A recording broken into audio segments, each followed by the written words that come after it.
अभी के हालात अफगानिस्तान में क्या है? 20 साल तक राज्य किया अमेरिकन ने उनको, सडनली बहुत शॉर्ट नोटिस पे खाली हो गए। तो एक वैक्यूम से क्रिएट हुआ। छोटे छोटे अफगानिस्तान एक ट्राइबल एरिया जहाँ पे वॉर लॉर्ड्स रहते हैं। शुरू में तालिबान को दिक्कत हुई इनिशियली इनको सबको इकट्ठा करने में। इन 3 साल के बाद अफगानिस्तान कहाँ पहुंचा है? So within no time they took grip of the whole country. महिलाएं घर से बाहर निकले पूरा कवर होके, बुर्का पहन के, शरीर कवर करके। अब तो ये कहा गया है कि आप बात भी नहीं कर सकती ओपन में। कहा गया है जरूरी ना हो तो आप घर से बाहर ना निकले, आप स्कूल कॉलेज नहीं जा सकते। पुरुषों के लिए भी नियम लागू किए गए, नहीं मानने पर कोड़े से पिटाई होती है। दोहा में एक मीटिंग हुई तो उसमें इंडिया पार्टिसिपेट। क्या ऐसा राज सस्टेनेबल होगा? पहले आए थे तालिबान, इमीडिएटली लागू किया था, बट अब इन्होंने इस बारी मेरे हिसाब से वेट किया 2-3 साल एंड ग्रेजुअल प्रोसेस में लाए हैं। हार्ड लाइन जो रूलर्स एंड डिक्टेटर्स हैं, इनकी जो नीति रहती है इज फियर। तो जब तक फियर रहेगा इनका काम ठीक से चलता इनका राज तभी चल सकता है, डर से चलता है। हाँ, डर से चलता है। अमेरिका ने कहा था कि ये आतंकवाद के खिलाफ वैश्विक लड़ाई है, लेकिन वो आतंकवाद के जाल में, आतंकवाद की आग में झोंक कर उनको वापस चलेगा। बॉडी है हमारी दुनिया में जो चाहते हैं कि हमेशा होता है। अनरेस्ट रहे। इराक पे जंग की तो उन्होंने बोला कि इनके यहाँ वेपन्स ऑफ मास डिस्ट्रक्शन। एक फोर्स बनाई, नेटो फोर्स, उसका नाम था ISAF। ISAF को एक जॉइंट कोalition फोर्स थी नेटो की जो अफगानिस्तान आई। They had lot of negotiations with Taliban of sharing of power, giving partial control. Taliban ने एक कंधार रनवे पे एक परेड की और उन्होंने अपने जो कब्जा किए हुए US के हेलीकॉप्टर्स हैं अपने सोल्जर्स से उड़वाए और वो सारा सामान जो उन्होंने जब्त किया है उसको डिस्प्ले पे लगाया। 700 AD तक यहाँ पे, उससे पहले यहाँ पे हिंदू राज्य था। 700 AD के बाद इन्वेडर्स ने आके यहाँ पे अटैक करना स्टार्ट किया। यहाँ पे मंगोल्स आने स्टार्ट हुए, यहाँ पे सेंट्रल एशियन कंट्री से कबायलीज आने स्टार्ट किए। बट एक अहमद शाह दुरानी करके इन्वेडर आए थे, उन्होंने एक अपना वहाँ पे हक जमाया अफगानिस्तान में। मुजाहिदीन को US ने बनाया रशिया को रोकने के लिए। लड़ाकू होता है फॉर ए कॉज, और उनका एक ही काम था कि सोवियत यूनियन की फोर्सेस पे अटैक। नमस्कार व्यूवर्स, गर्जना शो में आपका स्वागत है। एक बार फिर हमारे साथ हैं air marshal Sanjeev Kapoor sir. से हम लगातार बात कर रहे हैं खासतौर पर उन देशों की जहां डिस्टर्बेंस है, जहां लड़ाइयाँ चल रही हैं, जहां पर आंतरिक समस्याएं हैं। हमने बात की यूक्रेन और रशिया के युद्ध की, हमने बात की बांग्लादेश के हालात की, और आज हम एक और पड़ोसी देश की बात कर रहे हैं, अफगानिस्तान की बात। हम सर से जानेंगे कि अफगानिस्तान में अभी क्या हालात हैं, 3 साल बाद अमेरिका के ट्रूप्स के जाने के बाद क्या हालात हैं वहाँ पर। इसके अलावा अफगानिस्तान यहाँ कैसे पहुँचा, अफगानिस्तान जो इंडियन कॉन्टिनेंट का ही हिस्सा हुआ करता था, आखिर वो हमसे अलग क्यों हुआ और किस तरह से अभी भी अफगानिस्तान भारत से जुड़ा हुआ है। सर बहुत बहुत स्वागत है आपका। धन्यवाद धन्यवाद। सर 3 साल हो गए जब अमेरिकन ट्रूप्स गए अफगानिस्तान से। सबसे पहले हम यहीं से शुरू करते हैं कि अभी के हालात अफगानिस्तान में क्या है, इन 3 साल के बाद अफगानिस्तान कहाँ पहुँचा है। क्योंकि उस वक्त जो तस्वीरें देखी जब अमेरिकन ट्रूप्स गए, जिस तरह से हमने देखा था कि प्लेन में लोग लटक के जा रहे हैं, मतलब ऐसी तस्वीरें कभी देखी नहीं थी, कभी सोच नहीं सकते थे। वहाँ से अफगानिस्तान अभी तालिबान के राज में कहाँ तक पहुँचा है? 15 अगस्त 2021 को out of sudden bolt from the blue American troops decided that they will vacate Afghanistan, and that was the last day जब वो निकल के गए। ये जो तस्वीरें आप कह रहे हैं ये उस समय की हैं, अगस्त 2021 की। एंड लास्ट US ट्रूप 30 अगस्त 2021 को अफ़गानिस्तान सॉइल छोड़ दिया। बट इसके छोड़ने से पहले एक एग्रीमेंट हुआ था अफ़गानिस्तान सरकार का और जो तालिबान और US गवर्नमेंट का कि we want to pull out, but हमारे फैसिलिटेट किया जाए। तो उसके तहत इन्होंने एग्री किया था कि हम आपके आउटगोइंग सोल्जर्स पे अटैक नहीं करेंगे। तो इसीलिए उन्होंने 15 दिन का विंडो मांगा था। तो 15 अगस्त से लेके और 30 अगस्त 2021 तक ये सारे ट्रूप्स निकले। अब जो 20 साल तक राज्य किया अमेरिकन ने उन पे रूल किया अफगानिस्तान में, और सडनली बहुत शॉर्ट नोटिस पे खाली हो गए। अप्रैल में अनाउंस किया हाँ, शायद, और अगस्त में तो एक वैक्यूम से क्रिएट हुआ। हाँ। किसी ने दुनिया में नहीं सोचा था कि इतनी जल्दी ये फोर्सेस यहाँ से निकल जाएंगी। कुछ समय लगा तालिबान को उसके बाद अपने आप को, एंड छोटे छोटे अफगानिस्तान एक ट्राइबल एरिया जहाँ पे वॉर लॉर्ड्स रहते हैं, और इनका अपनी एक एरिया में इनके अपने रूल रेगुलेशन चलते हैं।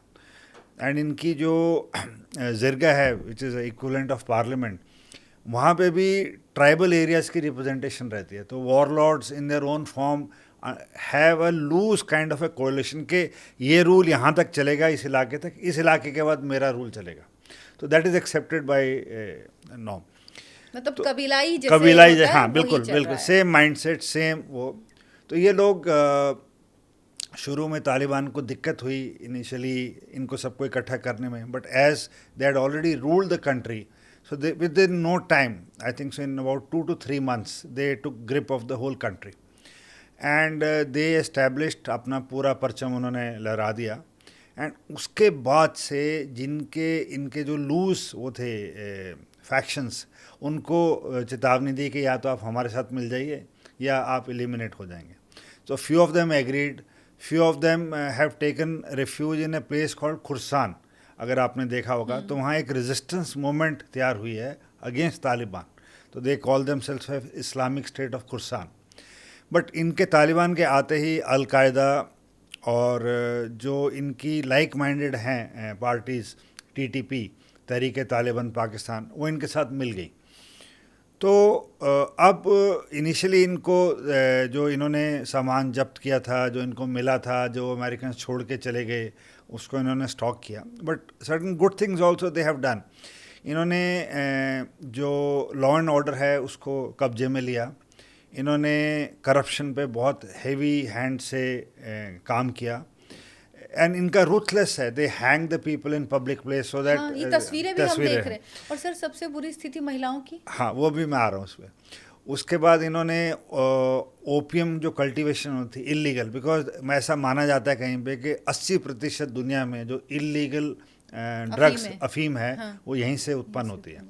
तो वो एक बहुत बड़ा ज़रिया है इनके लिए, सारे एंटी नेशनल लोगों के लिए आमदनी का।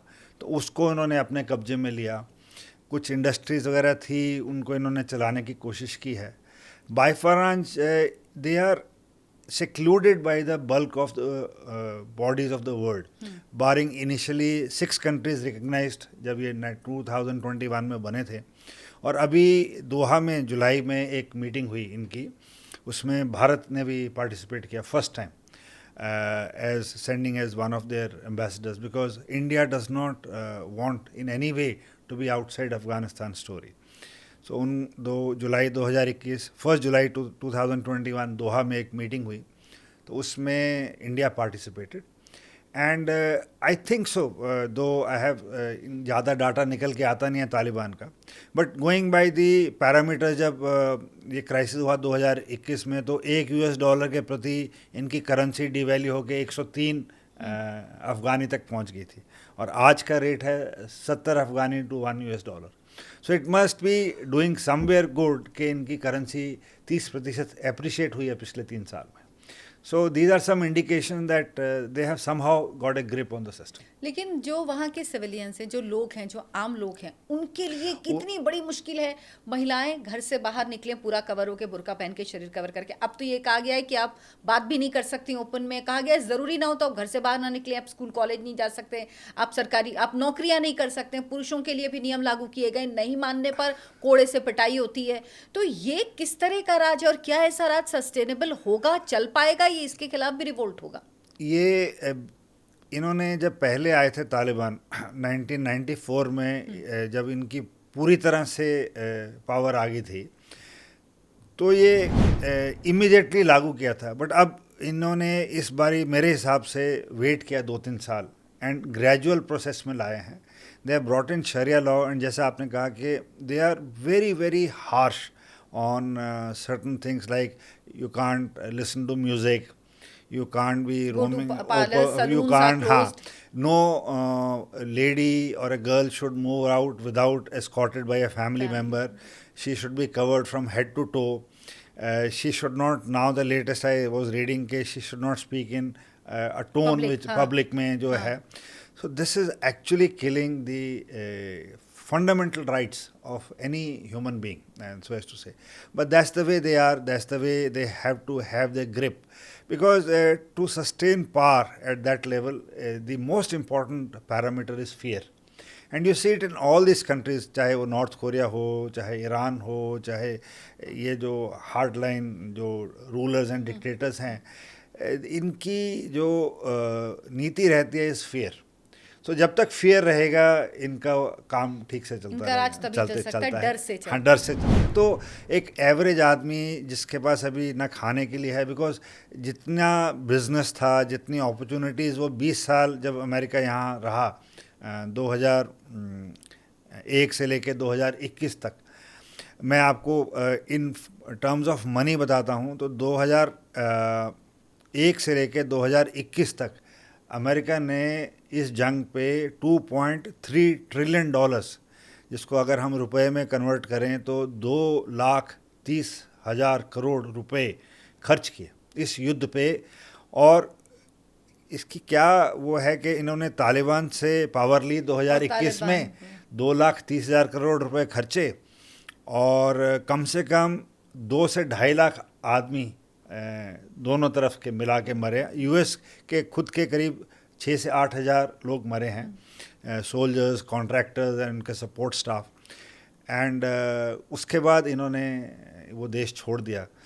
तो उस दौरान जब इतना पैसा इस देश में आया था in terms of development aid, तो खुशहाली सी आ गई थी देशों में. ये यहाँ के नागरिक सारी चीज़ें करने लगे, इनके पब्स खुल गए, इनके हेयर सैलून खुल गए, इनकी गेम स्टार्ट हो गई, सिंगिंग स्टार्ट हो गई.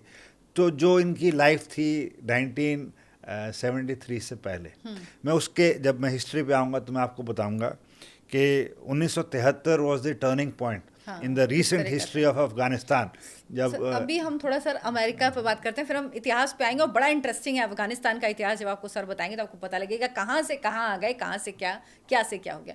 सर ऐसा क्या हुआ कि 20 साल अमेरिका रहा, उसके बाद अचानक में लगा जो बाइडेन को कि हम वापस जा रहे हैं, हमको नहीं. अमेरिका ने कहा था कि ये आतंकवाद के खिलाफ वैश्विक लड़ाई है, लेकिन वो आतंकवाद के जाल में, आतंकवाद की आग में झोंक कर उनको वापस चले गए. ये मैंने अपने पिछले 2-3 पॉडकास्ट में भी आपसे ये कहा था कि एक बॉडी है हमारी दुनिया में जो चाहते हैं कि हमेशा अनरेस्ट रहे. तो जब 9/11 हुआ अमेरिका में, तो उन्होंने बोला कि हम आप पे अटैक कर रहे हैं क्योंकि उसामा बिन लादेन है, जबकि उसामा बिन लादेन वहाँ था ही नहीं उस वक्त. वो पाकिस्तान में मिला अमेरिका को, अहमदाबाद में मारा गया. जैसे ही उन्होंने इराक पे जंग की तो उन्होंने बोला कि इनके यहाँ वेपन्स ऑफ मास डिस्ट्रक्शन है, जो कभी मिले नहीं. तो ये एक ऐसा कारण ढूंढते हैं. और इस बार इन्होंने क्या किया, 2001 में जब इन्होंने लड़ाई की तो इन्होंने नेटो से उस पर यूएन से एक स्टैंप लगवा ली, उस एक फ़ोर्स बनाई, नेटो फोर्स, उसका नाम था ISAF. ISAF को एक जॉइंट कोलिशन फोर्स थी नेटो की, जो अफ़गानिस्तान आई. बट ये एक सीजन्ड एंड हार्डन्ड सोल्जर्स हैं जो तालिबान हैं. जब मैं हिस्ट्री पे आऊँगा तो मैं आपको बताऊँगा कि कैसे मुजाहिदीन से लोग तालिबान बने. एंड ये they are sons of the soil. चाहे आपके पास जैसी मर्जी लड़ाकू फौज हो, ये इनको ख़त्म करना बहुत मुश्किल है. तो इन्होंने कोशिश की 2001 से लेके, बट 2014 में अमेरिका ने रियलाइज़ किया कि इनसे जीतना मुश्किल है. तो उन्होंने टैक्टिक्स चेंज करके ISAF को वहाँ से निकाल लिया, और इन्होंने पावर अशरफ घानी, एक वेस्ट के नॉमिनेटेड व्यक्ति थे, उन्होंने बोला कि हम पीस के हिसाब से एंगेज करते हैं. तो जो period from 2014 to 2021, they had lot of negotiation with Taliban of sharing of power, giving partial control, giving sectors, और उनको ये मनाने की कोशिश की कि आप हम पे अटैक मत कीजिए. सो 2014 से के आसपास से रिकन्सिलेशन का काम शुरू हो गया था. बट सडनली 2021 में जब ये 20 में पावर में आए बाइडन, एंड 21 में ये निर्णय लिया गया अप्रैल में, with in a few months of his getting into grip of things, कि हम वहाँ से अनकंडीशनल विड्रॉ कर और रहे हैं। उस वक्त विड्रॉ किया जिस वक्त बहुत ज्यादा अनरेस्ट हुआ था, Correct. जिस वक्त बहुत बुरी स्थिति थी। अगर आपको जाना था, अगर आपको तय था 2011 में जब आपने एबटाबाद में पाकिस्तान के उसामा बिन लादेन को खत्म कर दिया, तो आपका मिशन खत्म हो जाना चाहिए था, अलकायदा को खत्म करना आपका मिशन था, लेकिन आप उसके बाद भी रहे और आप ऐसे वक्त पे छोड़ के गए और अपने हथियार छोड़ के गए। वो कितना खतरनाक हुआ और उसने कितनी मदद की तालिबान की। बहुत मदद हुई है। अभी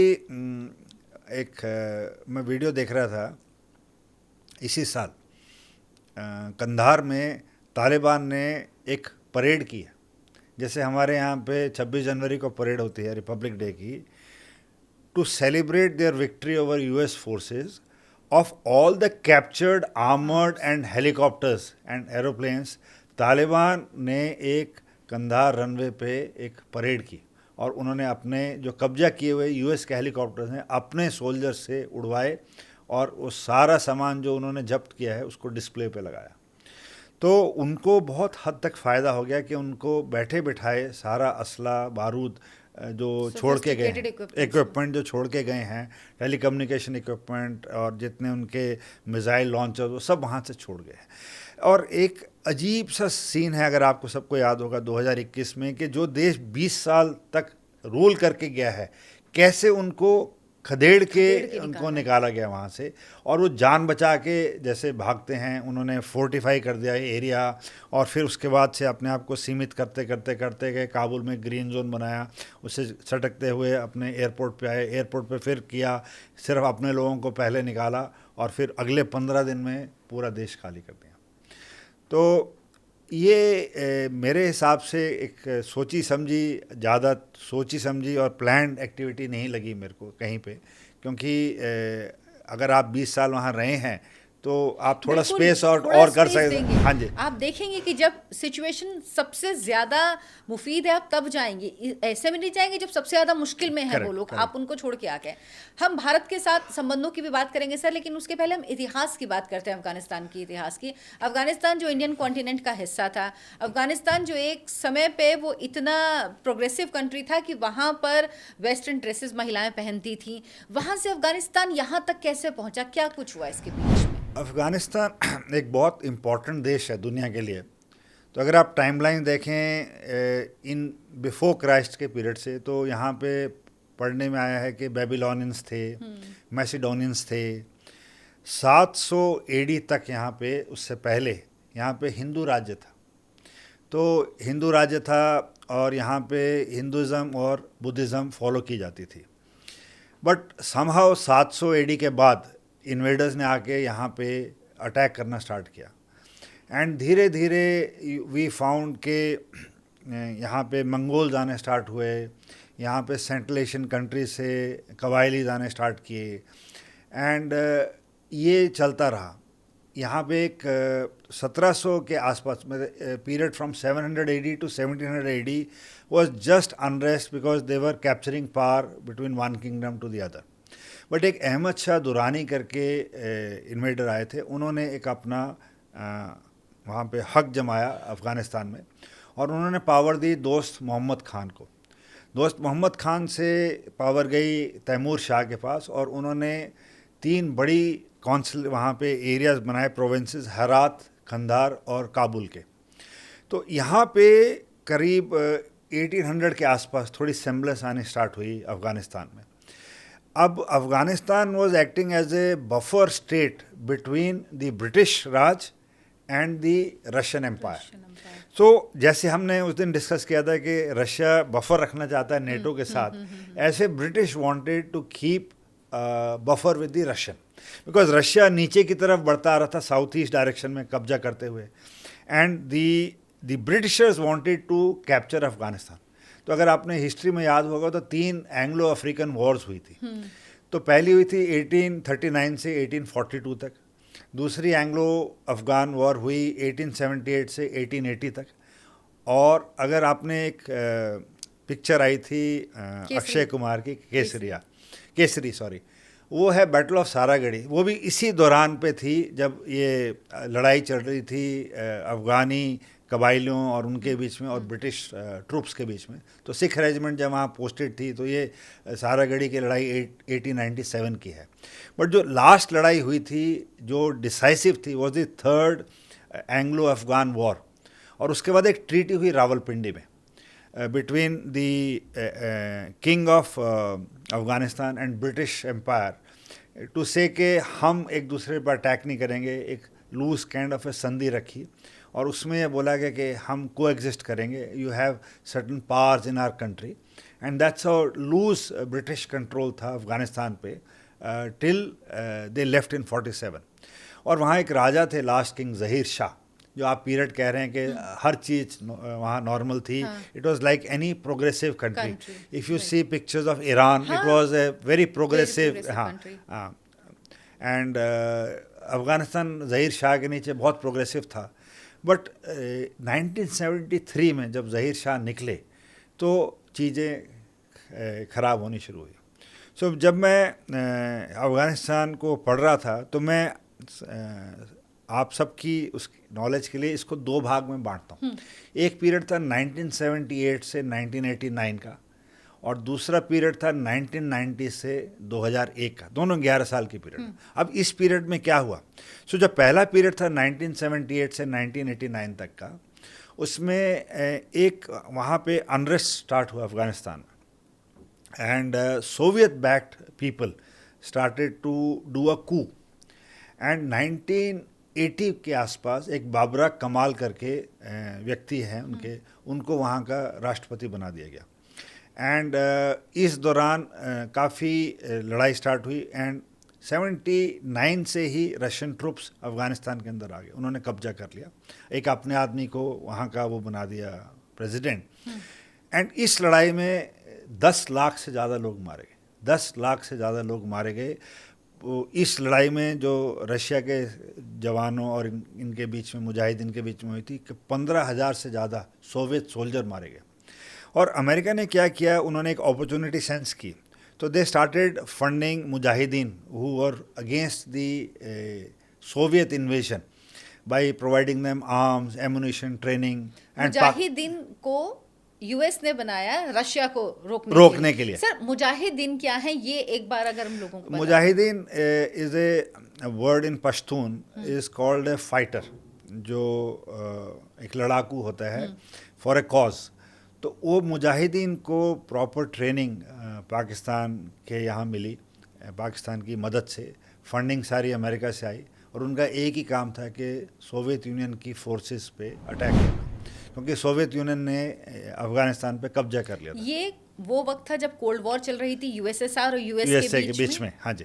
तो मैंने आपको बोला अगर हिस्ट्री पढ़ी जाए तो ये जो एरिया है सेंट्रल एशिया का, उसको जो जोड़ता है यूरोप और साउथ एशिया के बीच में, ये अफ़गानिस्तान है। So Afghanistan has got coal, gas, minerals, and पुराना अगर आप पढ़ें तो सिल्क रूट भी यहीं से जाता है। And it's a plateau which is overseeing all the Central Asian countries, Persia, that side on the west, Turkey and other areas, and on the east side it has got China, south east में Nepal, south east में India, because India Pakistan तब एक था, and it's very strategic. So कोई ये area छोड़ना नहीं चाहता.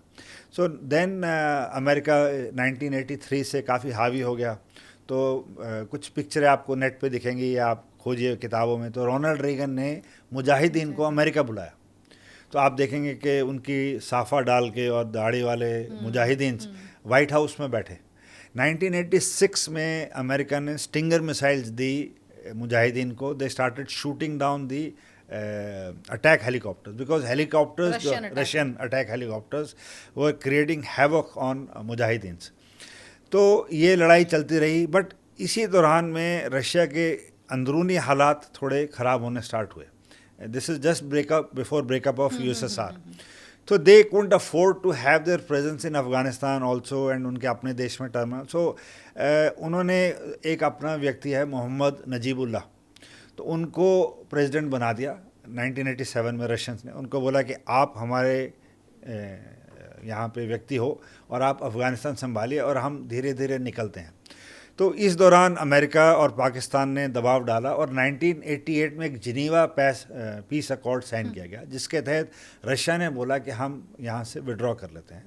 एंड 15 फरवरी 1989 को the last Russian soldier, last Soviet soldier left Afghanistan. And तब से लेके 87 से Najibullah was ruling. But things started to change around 1991 जब USSR disintegrate हुआ. तब तक USSR से सारी मदद आ रही थी, बहुत फाइनेंशियल, मिलिट्री. बट जब USSR ख़त्म हो गया तो नजीबुल्लाह के पास कोई साधन नहीं बचा अफ़गानिस्तान को रोल करने के लिए. एंड तब तक जो मुजाहिदीन था वो ज़्यादा पावरफुल हो गया. तो उन्होंने क्या किया है, उन्होंने बोला कि अब हम अटैक करेंगे. तो एक गुलबुद्दीन हिकमतयार करके इनके मुजाहिदीन के बहुत बड़े कमांडर थे. उन्होंने काबुल में अटैक किया था 1991 में. और उन्होंने एक नेशनल म्यूज़ियम था वहाँ पे, जहाँ पे हज़ारों साल से आर्टिफैक्ट्स पड़े थे, उसको पूरा ख़त्म कर दिया. 50,000 से ज़्यादा लोग उस अपराइजिंग में मारे गए. बट 91 से 1994 का जो पीरियड है, ये जो आप मेरे से प्रश्न पूछ रहे थे कि तालिबान है क्या. सो तालिबान एक इमर्ज्ड आउट ऑफ मुजाहिदीन. तो जो यंग पश्तून बच्चे थे जो थे, उनको बचपन से 5-6 साल की उम्र से बंदूक पकड़ा देगी हाथ में. मतलब कुल मिला के ये कि इनके क्रिएटर जो हैं तालिबानियों के, ये अमेरिका ही है. हाँ, तो अब उसका ये ऑफशूट हुआ. बट वही होता है, आप क्रिएट करते हैं, एंड में आपको उन्हीं को ये लेना, आप खुद ही उनसे लड़ नहीं पाते. तो 1994 में तालिबान का एक्चुअल राइज स्टार्ट हुआ. एंड उस समय जो सऊदी बॉर्न अलकायदा के लीडर थे ओसामा बिन लादेन, वो वन आइड मुल्ला मोहम्मद उमर से मिले, जो तालिबान के वो थे. उन्होंने हाथ मिलाया और मई 96 से अलकायदा और तालिबान मिल गए. तो इन्होंने पूरा का पूरा सेट किया कि अब हम अफ़गानिस्तान पर रूल करेंगे. तो अलकायदा एंड तालिबान मिल गए और उन्होंने फिर जहाँ नजीबुल्लाह छुपे हुए थे 91 से, छुपे रहे UN के कंपाउंड में काबुल, बिकॉज उनको जाने नहीं दिया बाहर. उस टाइम मुजाहिदीनों ने कब्जा कर रखा था कंपाउंड पे, बट उन्होंने जाने दिया. तालिबान, अगर आपको याद हो या आप देखना चाहें, तो उन्होंने नजीबुल्लाह को सितंबर 1996 में पकड़ के पब्लिकली एक्स प्रेसिडेंट को चौराहे पे हैंग कर दिया. And from there they wanted to tell the whole world कि your ex president is hanging on a lamp post, you better follow जो हम कह रहे हैं, नहीं तो. एंड बाय 97-98 पूरा का पूरा कंट्रोल अफ़गानिस्तान का तालिबान के हाथ में आ गया था. एंड उसके बाद 98 से 2001 का जो पीरियड है, जब फर्स्ट टाइम तालिबान ने रूल किया, वॉज वेरी ट्रेचरस. उसमें बहुत ज़्यादा ज़्यादतियाँ हुई, because people were not use to that kind of regime. तो शरिया लॉ लगे, ये लगा. बट उसके बाद जैसे आपको हमने डिस्कस किया कि 2021 में US के इंटरवेंशन के बाद तालिबान फिर अपने पहाड़ों में, जंगलों में भाग गए और फिर उनसे गुरिल्ला वॉरफेयर करते रहे, जब तक कि दोबारा 2021 में नहीं आया. एंड हिस्ट्री में इसको ग्रेवयार्ड ऑफ एम्पायर बोला जाता है. अच्छा. अफ़गानिस्तान को ग्रेवयार्ड ऑफ एम्पायर बोला जाता है, बिकॉज यहाँ पे अगर आप देखें तो शुरू से अलेक्जेंडर भी आए, मैसिडोनियंस भी आए, हिंदू राजा भी थे, बुद्धिस्ट राजा भी थे, पर्शियनों ने भी कुछ रोल किया, सेंट्रल एशियन कंट्रीज़ ने भी रोल किया, ब्रिटिशर्स आए, रशियंस आए, अमेरिकन आए, बट कोई टिक नहीं पाया. तो somehow in this area there has always been unrest and civil war. And but जैसे आपने बोला कि हमारा भारत का एक अलग रिलेशन है अफ़गानिस्तान के साथ. टिल जब तक सोवियत बैक्ड फोर्सेस थी तो हमारा बहुत ज़्यादा एंगेजमेंट था. But period when USSR disintegrated and the Taliban took over, they didn't like, and nor did the Pakistani, the ISI wanted Indians to be anyway closer to the Afghan people, because they wanted the complete monopoly over the creation which they had done. But India की बहुत सारी soft power है. तो this period of 2001 से 2021 में भारत ने बहुत ज़्यादा पैसा अफगानिस्तान में लगाया है. हाँ, बहुत $700 मिलियन की एड इंडिया ने इन टर्म्स ऑफ इंफ्रास्ट्रक्चर डेवलपमेंट लगा के दिए। जो अफगानिस्तान की पार्लियामेंट है जहाँ ये सब लोग हाँ, बैठते हैं वो भारत ने बना भारत के ने दिया है। बनाई है। इनकी ट्रांसमिशन लाइन्स हमने बनाई हैं, एक सलमा डैम है वो हमने बनाई है, इनका लेकिन दरहान का एक एक्सप्रेस वे है सड़क का, साउथ वेस्ट में अफगानिस्तान के सड़कें नहीं थी तो भारत ने उनको 8 लेन रोड बना के दी है। इनके लिए स्कूल कॉलेजेस में इंफ्रास्ट्रक्चर बनाया है, स्टेडियम्स बना के दिए हैं ताकि ये इनके बच्चे खेल सकें, हॉस्पिटल्स बना के दिए हैं। सर भारत ने इतना इन्वेस्टमेंट किया, लेकिन आपको क्या लगता है जब ये तालिबान का राज है सब कुछ हुआ तो वो इन्वेस्टमेंट वेस्ट हो गया भारत का, या उसका कुछ आप देखते हैं कि कुछ फायदा है कुछ चीजें? See if you speak to any common Afghan, any Afghan person, because throughout my service career, a lot of Afghan cadets and officers came for training to India. अच्छा। तो हमारे साथ भारत ने बहुत सारे इनके गवर्नमेंट के पर्सनल, चाहे सिविल के हों चाहे मिलिट्री के हों, उनकी ट्रेनिंग भारत में की है। सर वो क्या सोचते हैं भारत के बारे में, उनकी क्या राय है? तो जब भी हमसे मिले, अभी मैं लास्ट अपॉइंटमेंट में था, वहाँ पे भी कुछ अफगान कैडेट्स थे हमारे पास और कई अफगान ऑफिसर्स ने हमारे साथ कोर्सेज किए हैं। तो जिससे भी बात की है they have a very very good opinion about India, क्योंकि Indian movies are very popular in Afghanistan. All the Indian movies, Sridevi और अमिताभ बच्चन की एक फिल्म थी जो वहाँ शूट हुई थी, खुदा गवाह, खुदा गवाह। तो वो that movie was shot in Afghanistan and इनकी लोकल लैंग्वेज में, दरी में ये सारे सबटाइटल्स डालते हैं। So in free time, every Afghan sits and watches these movies with subtitles, and they cannot relate to a Hollywood movie, but they can relate to Hindi movie especially. Sir हमारा हिस्सा है इसमें ज़्यादा उनको तो लगता तो वो इनफैक्ट इस whole south east Asia and इस रीजन में हिंदी इंडियन मूवीज बहुत पॉपुलर हैं, बहुत पॉपुलर हैं। एक भारत ने बहुत अच्छी चीज़ की, we started engaging Afghanistan in cricket. तो जो इतनी अच्छी परफॉर्मेंस थी इस बार, दे रीच्ड। सर हम जहाँ बैठे हैं यहाँ से कुछ ही दूर पर, कह सकते हैं कि 20 किलोमीटर होगा, जहाँ पर ग्रेटर नोएडा में जहाँ पे खिलाड़ी आके, अफगानी खिलाड़ी आके रुकते हैं, प्रैक्टिस करते हैं स्टेडियम में। और ये अभी भी, मतलब जब तालिबान का राज नहीं था तब भी ये था, और अभी भी तालिबान का राज होने के बाद भी उनके प्लेयर्स आए हैं और प्रैक्टिस कर रहे हैं, मैच होने वाला है। हाँ जी, पहली बारी इस सब कॉन्टिनेंट में अफ़गानिस्तान का मैच है आज से 4 दिन बाद, 9 सितंबर को with New Zealand, which will be played in greater Noida stadium. तो these are good things. And जब से इनका कॉन्सुलेट बना है, तालिबान के people have started to man embassy जब हटी, so not direct kind of an engagement, but they acknowledge India's contribution in growth of Afghanistan, and कहीं ना कहीं तालिबान देखता है कि there is one country which will help us, because traditionally for centuries India has stood by Afghanistan.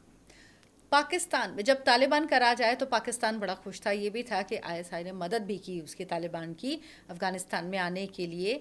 लेकिन अब पाकिस्तान के border में तालिबान और पाकिस्तान के उनकी लड़ाई हो रही है, प्रॉब्लम्स चल रही हैं, लेकिन ये सीन भारत के सीमाओं पर नहीं है। अफगानिस्तान से भारत को इतना नुकसान नहीं हो रहा, तो पाकिस्तान को लेकर तालिबान के कैसे संबंध है और पाकिस्तान कितना डरा हुआ है इससे? 2021 में जब अगस्त में तालिबान ने टेक ओवर किया तो पाकिस्तान में जश्न का माहौल था, बिकॉज ऑल अलोंग तालिबान की training, creation, everything was with the help of Pakistan army. और उन्होंने सोचा कि 2021 में अब तो ये हमारे बल से बन गई है सरकार, हमारे तो दोस्त आ गए हैं। बट समवेयर, जहाँ मैंने आपसे पहले भी कहा था जब हम इजराइल हमास डिस्कस करते, जहाँ से भी अंग्रेज जाते हैं कुछ ना कुछ छोड़ जाते हैं। तो एक डूरेंट लाइन जब उन्होंने ड्रॉ की थी border between Afghanistan and erstwhile British empire, जब एक एम्पायर था, जब ये एग्रीमेंट हुआ था, मैंने आपसे कहा था 1919 में, उसके बाद maps were redrawn, and this line which was the partition between India and Afghanistan that time, ये इनको मंजूर नहीं था अफगानिस्तान को, and that line is called डूरांड line. तो अभी भी अब वो हिस्सा पाकिस्तान बन गया, तो डूरांड लाइन अभी भी अफगानिस्तान और पाकिस्तान के बीच में है, तो वो मानने को अभी भी तैयार नहीं है। तो ये एक तो दूसरा सेम लोग पठान इस तरफ रह रहे हैं, जो पहले नॉर्थ वेस्ट फ्रंटियर प्रोविंस था अभी फाटा बोलते हैं, और उस साइड अफ़गानिस्तान में ड्यूरेंट लाइन के उस तरफ सेम लोग रहते हैं। तो उनके यहाँ पे लूज सा बॉर्डर था, कहीं इधर से चले जाते थे, कहीं से इधर से चले जाते थे। बट इन्होंने जब रियलाइज़ किया कि एक बैंड ऑर्गेनाइजेशन थी तहरीक तालिबान पाकिस्तान, वो ऑर्गेनाइजेशन 2021 के बाद फिर से रिवाइव हुई, जो कि बैन की गई थी। एंड इनकी एक संधि हुई थी पाकिस्तान की और टीटीपी की, जो उन्होंने बोला कि हमें मंजूर नहीं है अभी। तो उन्होंने अब अटैक करना स्टार्ट कर दिया पाकिस्तान का। तो कहीं ना कहीं पाकिस्तान सोचता है कि जो तालिबान है अफ़गानिस्तान का, वो टीटीपी की मदद कर रहा है, और अगर मदद डायरेक्टली भी नहीं कर रहा है तो उनको कुछ कह भी नहीं रहा कि उनकी धरती से वो ऑपरेट कर रहे हैं। दूसरा ड्यूरेंट लाइन का। एंड एक दो, अगर आपने पढ़ा होगा, 1-2-3 साल पहले इनकी फायरिंग भी हुई, कई लोग मारे गए दोनों तरफ। तो उनके सोल्जर्स ने, जो बॉर्डर गार्ड्स हैं, उन्होंने यहाँ पे फायरिंग की तो कुछ पाकिस्तानी मारे गए, पाकिस्तानियों ने रिटेलिएट किया तो कुछ अफ़गानी लोग मारे गए।